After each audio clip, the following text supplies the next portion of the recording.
ఎక్కడది ఉత్తరప్రదేశ్లో ఉత్తరప్రదేశ్కు సంబంధించి ఒక అడ్వకేటు కోర్టుకెళ్ళి జ్ఞానవాపి కేసులో హిందువుల తరపునటువంటి లాయరు కోర్టుకెళ్తే దానిపైన కోర్టు షాహీ జామా సంభాల్లో ఉన్నది, షాహీ జామా మసీద్ ఉన్నది. ఇక్కడ నిత్యం ప్రార్థనలు జరుగుతుంటాయి, ఎక్కడైనా నిత్యం ప్రార్థనలు జరుగుతూనే ఉంటాయిలే. కానీ ఈ స్థలంలో హరిహర మందిరం ఒకటి ఉంది అని చెప్పేసి దీనిపైన సర్వే చేయాలనేటువంటి అంశం పైన ఇది కూలగొట్టి హిందూ దేవాలయాలని కూలగొట్టి ఆ తర్వాత దాన్ని మసీదుగా మార్చారు అనేటువంటి దాంతో కేసుకెళ్ళారు. ఆ తర్వాత ఇటు మసీదు వాళ్ళది అటు హిందువులది అందరిది వాదనలు విన్న తర్వాత కోర్టు ఒక సర్వే చేయండి అని ఒక మాట చెప్పింది. సర్వే చేయండి నిజమా కాదా తెలుస్తుంది అనేటువంటిది కోర్టు చెప్పింది. దానికి ఏం చెప్పారు, 1529లో ఆలయాన్ని కూల్చిన మొఘల్ చక్రవర్తి బాబర్ ఇక్కడ షాహీ జామా మసీదును నిర్మించినట్లు కోర్టుకు వెల్లడించారు. మొఘల్ కాలం నాటి పుస్తకాలు బాబర్నామా అయినా ఈ అక్బర్ను ఆధారంగా చూపించారు. ఈ కేసులో చూపిస్తే కేంద్ర రాష్ట్ర ప్రభుత్వాలు జామా మసీద్ కమిటీ సంబాల్ జిల్లా కలెక్టర్ను ప్రతిపాదకులుగా చేర్చారు. జామా మసీద్ కమిటీ 91 నాటి సుప్రీంకోర్టు మార్గదర్శకాలను చట్టాన్ని ఉల్లంఘిస్తూ 1940 నుంచి ప్రార్థనా మందిరాలు ఎలా ఉన్నాయో అలాగే ఉంచాలనే ఆదేశాలు ఉన్నాయంటూ వాదనలు వినిపించింది. వాదోపవాదాలు పూర్వాపరాలను పరిశీలించిన కోర్టు మంగళవారం అడ్వకేట్ కమిషనర్ సమీక్షంలో మసీదు సర్వేకు ఆదేశాలు జారీ చేశారు. ఇవన్నీ చెప్పారు, 47ది 91ది ఈ కేసు ఆ కేసు అన్నీ చెప్పి ఎవరు ఏం చెప్పారు అనేది చెప్పిన తర్వాత కోర్టు స్పష్టంగా ఒక ఆర్డర్ ఇచ్చింది. ఏం ఆర్డరు, ఆ మసీదు సర్వే చేయండి, ఎవరెవరు ఉండాలి, అడ్వకేట్ కమిషనర్ సమీక్షంలో మసీదు సర్వేకు ఆదేశాలు జారీ చేసింది. జిల్లా యంత్రాంగం శనివారం నుంచే సర్వేకి ఏర్పాట్లు చేసింది. ఆదివారం ఉదయం 7 గంటల తర్వాత అధికారుల మసీదు వద్ద సర్వే ప్రారంభించారు. ఈలోగా సర్వేను నిలిపివేయాలని పెద్ద ఎత్తున నినాదాలు చేస్తూ పలువురు ఆందోళనకారులు మసీదు వెలుపల గుమికూడారు. అంటే కోర్టు ఇచ్చినటువంటి ఆర్డర్ కూడా వాళ్ళకి సంబంధం లేదన్నట్టు లెక్క. కోర్టు ఆర్డర్ ఇచ్చింది, అది మసీదా కాదా లేకపోతే ఏమైంది, ఒక సర్వే చేయండి, సర్వే చేస్తే ఎవరైతే వాళ్ళది తేలుతుందనేటువంటి మాట చెప్తే సర్వే చేస్తే అంటే కోర్టు ఆర్డర్ ఇచ్చిన తర్వాత కూడా ఆ కోర్టు మాకు సంబంధం లేదు, కోర్టును మేము పట్టించుకోము, మేము సర్వే చేసినటువంటి వాళ్ళ మీద రాళ్ళేస్తామని అక్కడ ఉన్నటువంటి వాళ్ళు రాళ్ళేసారు. రాళ్ళేయడమే కాదు, ఎయిర్ పిస్టల్స్ తోటి కాల్చారు. అంటే చట్టాల మీద దేశం మీద ఎంత గౌరవం ఉంటుంది వాళ్ళకు అనేటువంటి విషయాన్ని ఈ ఒక్క అంశంతో మనం రుజువు చేయొచ్చు. ఇట్లా ఇంత పెద్ద కోర్టులు ఇంత పెద్ద వ్యవస్థ ఉన్నప్పుడే ఇంత చట్ట వ్యతిరేక పనులు చేస్తున్నారంటే ఇక వాళ్ళదే పెత్తనం ఉండి వాళ్ళదే రాజ్యం ఉన్నప్పుడు వాళ్ళే రాజులైనప్పుడు ఈ దేశంలో ఎట్లాంటి పరిస్థితులు ఉండేవో ఒక్కసారి అర్థం చేసుకోవాలి. ప్రజలంతా అర్థం చేసుకోవాల్సినటువంటి అవసరం ఉన్నది. అక్కడే ఉండే బందోబస్తులో పోలీసులు వారిని చెదరగొట్టేందుకు ప్రయత్నించగా ఆందోళనకారులు రాళ్ళు రువ్వారు. దుండగులు ఎయిర్ పిస్టళ్లతో కాల్పులు జరిపారు. రాళ్ల దాడితో మరికొందరు పోలీసులకు గాయాలైనాయి. 30 మంది పోలీసులకు గాయాలైనాయని సంబాల్ ఎస్పీ కృష్ణకుమార్ విష్ణు తెలిపారు. వాళ్ళని అరికట్టడానికి పోలీసులు కూడా గాలిలోకి కాల్పులు జరపాల్సి వచ్చింది, రబ్బర్ బుల్లెట్లు వేసి కాల్చాల్సి వచ్చింది. సర్వే చేయమని కోర్టు ఆర్డర్ ఇచ్చింది. కోర్టు ఆర్డర్ ఇచ్చిన తర్వాత ఆ కోర్టు ఆర్డర్కి వ్యతిరేకంగా నువ్వు కావాలంటే పై కోర్టుకు వెళ్ళు, ఇంకో కోర్టులోకి వెళ్ళు, దాన్ని ఆపించేటువంటి ప్రయత్నం చేయాలి. కానీ మసీదులో సర్వేకి వెళ్ళినటువంటి అధికారులు వాళ్ళకేం పని, అధికారులు రోజు పోలే కదా, కేవలం కోర్టు ఇచ్చినటువంటి ఆదేశాలకు అనుగుణంగా వాళ్ళు వెళ్ళారు. ఇగో ఇవి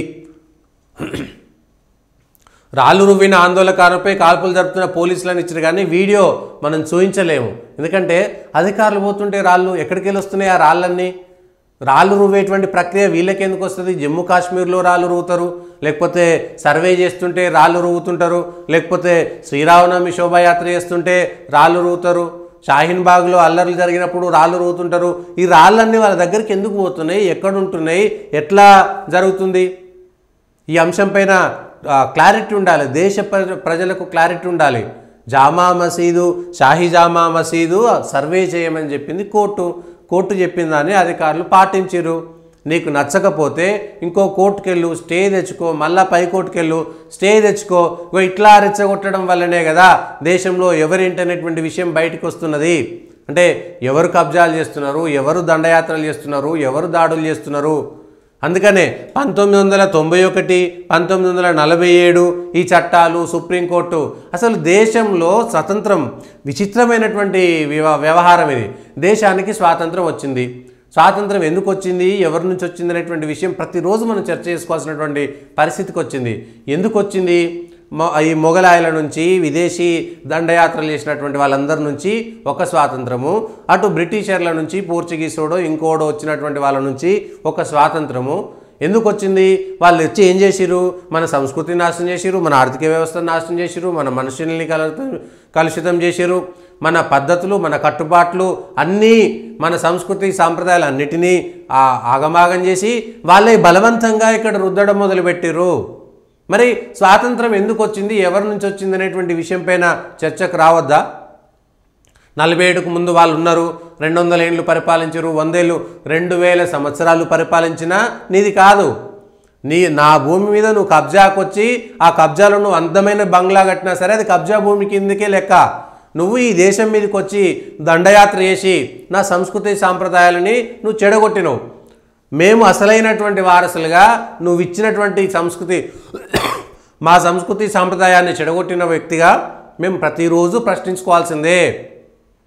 ఈ దేశ మూలవాసులుగా, ఈ దేశ సంస్కృతి సాంప్రదాయాలను కాపాడేటువంటి వాళ్ళుగా, ఈ దేశ ధర్మాన్ని పాటించేటువంటి వాళ్ళుగా విదేశీ సంస్కృతి సాంప్రదాయాలన్నింటినీ బలవంతంగా రుద్దిన వాటిని, బలవంతంగా ఈ దేశంలో దేవాలయాలను కబ్జా చేసి దేవాలయాలలో అక్రమంగా పెట్టినటువంటి అనేకమైనటువంటి వాటిని తొలగించాల్సినటువంటి అవసరం ఉంది. తొలి ప్రభుత్వం 1947లో స్వాతంత్రం వచ్చినప్పుడే ఈ దేశంలో బ్రిటిష్ వాళ్ళు 90 ఏళ్లకో 100 ఏళ్లకో 99 ఏళ్లకో అనేకమైనటువంటి భారత భూభాగాన్ని కొన్ని సంస్థలకు అప్పనంగా అప్పజెప్పింది. వాటిని తిరిగి తీసుకోవద్దా? మరి బ్రిటిష్ వాడు మనం బ్రిటిష్ వాడి దగ్గర నుంచి మనకు స్వాతంత్రం ఎందుకు వచ్చినట్టు? వాడి భాషనే మాట్లాడాలి, వాడి చట్టాలే మనం పెట్టుకోవాలి, వాడి సంస్కృతే మనం చేసుకోవాలి. వానికి నచ్చినట్టు బ్రిటిష్ సంస్కృతికి ఇచ్చినటువంటి వందల వేలాది ఎకరాలు అట్లనే ఉన్న తర్వాత ఏ దరిద్రము ఇది మొట్టమొదట మన దేశానికి స్వతంత్రం వచ్చినప్పుడు ఆ పాలకులు చేసినటువంటి ఘనకార్యం వల్ల ఇప్పటికీ ఇట్లాంటి పరిస్థితులు వచ్చినాయి.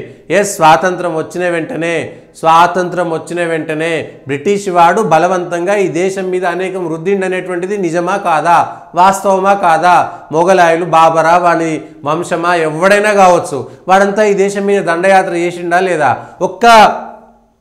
ఈ అంశంలోనే కాదు, ఈ షాహీ జామా మసీద్ ఒక్కటే కాదు, భారతదేశంలో ఏవైతే కబ్జాకు గురైనాయో, ఇటు మొఘలాయుల కాలంలో అటు బ్రిటిషర్ల కాలంలో కబ్జాకు గురైనటువంటి అనేకమైనటువంటి దేవాలయాలు, కూల్చివేయబడ్డబట్టి అనేక దేవాలయాలపైన ఒకేసారి సర్వే చేస్తే రాష్ట్ర కేంద్ర ప్రభుత్వాలు దానికి ఒక నెల రోజుల పాటు 2 నెలలు సమయం పెట్టుకొని మరలా గొడవ కాకుండా ఎక్కడెక్కడ కూల్చివేయబడ్డాయి, వాటి చరిత్ర ఏంటి, వాటి ఆధారాలు ఏంటి, వాటి పరిస్థితి ఏంటి, వాటిని పునరుద్ధరించడానికి మనం చేయాల్సినటువంటి ఏమిటి, వాటిని వదిలేద్దామా, వదిలేస్తే కొత్తగా ఏమైనా కట్టొచ్చా, అక్కడ ఉన్నటువంటి స్థానికుల సెంటిమెంట్ ఏంది, వాళ్ళ భక్తులు ఏంది, ఇవన్నీ కూడా తెలుసుకున్న తర్వాత అది జోగులాంబ నుంచి మొదలు పెడితే దేశవ్యాప్తంగా 40-50 వేల దేవాలయాలను కబ్జా చేసి, మీరు రాజమండ్రికి పోయినా రాజమండ్రిలో ఉన్నటువంటి మసీదు కూడా దేవాలయాన్ని కబ్జా చేసిందే. ఈ రోజు కూడా అందులో ఉన్నటువంటి మసీదులో మొత్తం దేవాలయమే ఉంటుంది, ఏముండదు.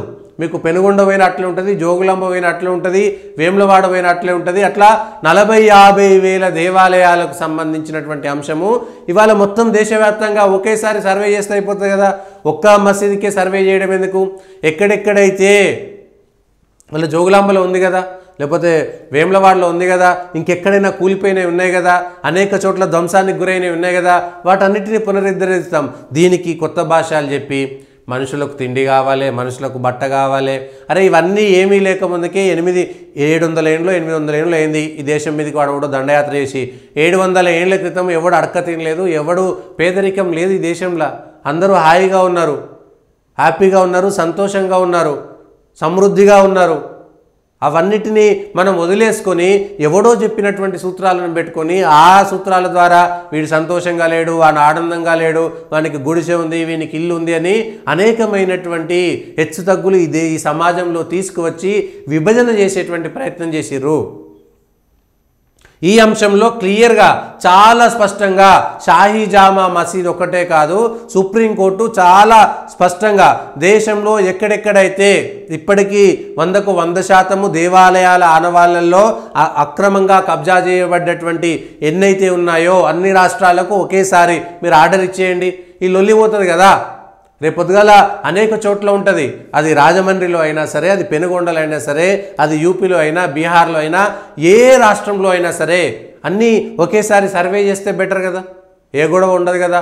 91లో అప్పుడున్నటువంటి 1947లో 91లో పివి నరసింహారావు చేసినటువంటి గొప్ప ఘనకార్యం ఏంటంటే ఈ గొడవలన్నీ వచ్చినాయి. అయోధ్య రామ మందిరం సంబంధించినటువంటి గొడవ వస్తే ఏం చేయాలనో అర్థం కాక 1947లో మనకు స్వాతంత్రం వచ్చింది. స్వాతంత్రం వచ్చినప్పటికీ అప్పటి కట్టడాలు ఏ విధంగా ఉన్నాయో, అంటే అది మసీదుగా ఉంటే మసీదు, గుడి ఉంటే గుడి, చర్చ్ ఉంటే చర్చ్, లేకపోతే ఇంకేదైనా గురుద్వారా, ఏది ఉంటే అది వాటినే మనం అట్లనే కొనసాగించాలన్నారు. మరి మన గొప్ప చరిత్ర, మన గొప్ప సంస్కృతి, మన సనాతన ధర్మము, మన భారతదేశం యొక్క 4-5 వేల సంవత్సరాల యొక్క ఒక హరప్ప నాగరికత ఇవన్నీ ఎందుకు వెలికి తీస్తున్నాం? మరి మన సంస్కృతి, మన భాష, మన పద్ధతి ఇవన్నీ గొప్ప అని ఎందుకు చెప్పుకోవాల్సి వస్తుంది? మనం ప్రపంచ దేశాలన్నిటికీ వెలుగునిచ్చామని ఎందుకు చెప్పుకోవాల్సి వస్తుంది? కేవలం ఓటు బ్యాంకు రాజకీయాల కోసం, ఓటు బ్యాంకు రాజకీయాల కోసం. ఈ దేశం 2గా విభజన చెందినప్పుడే ఈ దేశంలో ఒక వర్గం వాళ్ళు మాత్రమే ఉండాలనేటువంటి నిర్ణయం చేయలేనటువంటి అశక్తత, శక్తి లేనటువంటి నాయకత్వం చేతిలోకి భారతదేశం వెళ్ళినప్పుడే ఈ దేశం సర్వనాశనానికి మొదలైంది. ఆ రోజే ఈ దేశంలో ఈ దేశాన్ని విభజించాలని కోరుకున్నటువంటి వాళ్ళు, వాళ్ళకి సంబంధించిన అందరూ వెళ్ళిపోవాలని చెప్పుంటే ఈ గొడవే రాకపోతుండే. వాళ్ళ భారతదేశంలో ఏ గొడవ లేకపోతుండే. ఒకటి దేశాన్ని కోల్పోవాల్సి వచ్చింది, భూభాగాన్ని కోల్పోవాల్సి వచ్చింది, మళ్ళీ ఉన్న భూభాగంలో మళ్ళీ కొట్లాటలు పెట్టుకోవాల్సి వచ్చింది. ఇది ఎక్కడ అన్యాయం? గింత ముందు చూపులేని, గింత ఆలోచన లేనటువంటి నాయకత్వం చేతిలో ఇవాళ స్వాతంత్రం వచ్చినటువంటి తొలి సర్కారు ఉన్నదా? ఇది ఒక్కటే కాదు, ఈ మసీద్తో పాటు దేశంలో ఉన్నటువంటి ఈ ఎక్కడెక్కడైతే గొడవలు ఉన్నాయో, ఎక్కడెక్కడైతే పాత ఆనవాళ్ళు ఉన్నాయో వాటన్నిటినీ తిరిగి తీసుకొని అనేక చోట్ల దేవాలయాలు, పురాతనమైనటువంటి కట్టడాలన్నింటినీ పరిరక్షించుకొని గొప్పదైన మన చరిత్రని భవిష్యత్తు తరాలకు అందించాల్సినటువంటి బాధ్యత అన్ని ప్రభుత్వాలపైన ఉంది. ప్రజా సంఘాలు, ప్రజలందరూ కూడా ముందుకు వచ్చి ఎక్కడెక్కడైతే మీ గ్రామాలలో చరిత్రకు అందకుండా, చరిత్రకు దాగకుండా వెనక్కిపోయి పురావస్తుగా పడిపోయి పడావడ్డటువంటి అనేకమైనటువంటి వాటిని వెనక్కి తీసుకురావాల్సినటువంటి సమయం కూడా ఇదే.